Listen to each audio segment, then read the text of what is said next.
somebody put to my attention that among the audacious behavior of Dr. Berger, he got certain rabbis to speak to their students against the Chabad Lubavitch movement. In fact, some of them discouraged their own Balabatim from giving monies to Chabad Lubavitch. And I know some of these Rabbonim from their youth.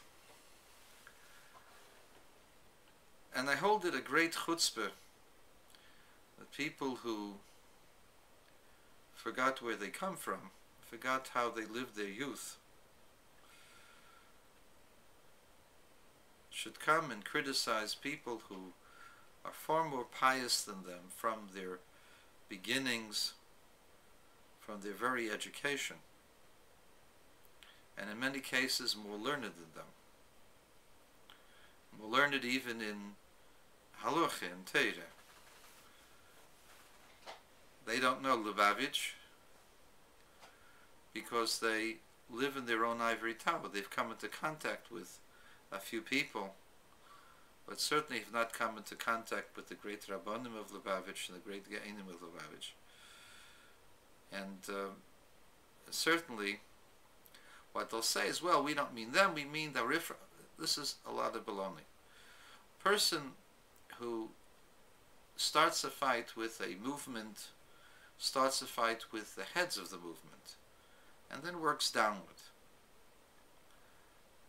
When you're not on the same level as the heads of the movement, don't start up with a movement. But I want to address one of the lies of Professor Berger. Professor Berger states emphatically that no place in the history of Judaism was a potential candidate for Messiah stopped in the middle of his development only in order to be born later and to complete it. And therefore, this is Christian ideology, and anybody believing in this is essentially Christian. To say that this is just a figment of his imagination is an understatement. But I wish to focus on something I said in my previous videos. King David is the originator of the Davidic dynasty, and he is the paradigm from which the King Moshiach will follow. And yet we find in the Yerushalmi, in Berachos chapter 2, that RABBONIM amri, Imin Chaya Yed David Shmei, I Dmicha, whereas if he be from those who died, is Shmei David. His name is David. Look in the Pnei Moshe, the authoritative commentary on the Yerushalmi, and he says, if he be from the dead, then he is King David. Who are the authors of this particular statement? Not a Lubavitcher, not a Chabad house rabbi, not Rabbi Bergstein, but RABBONIM amri. The vast majority of that generation said that King David will be the Moshiach.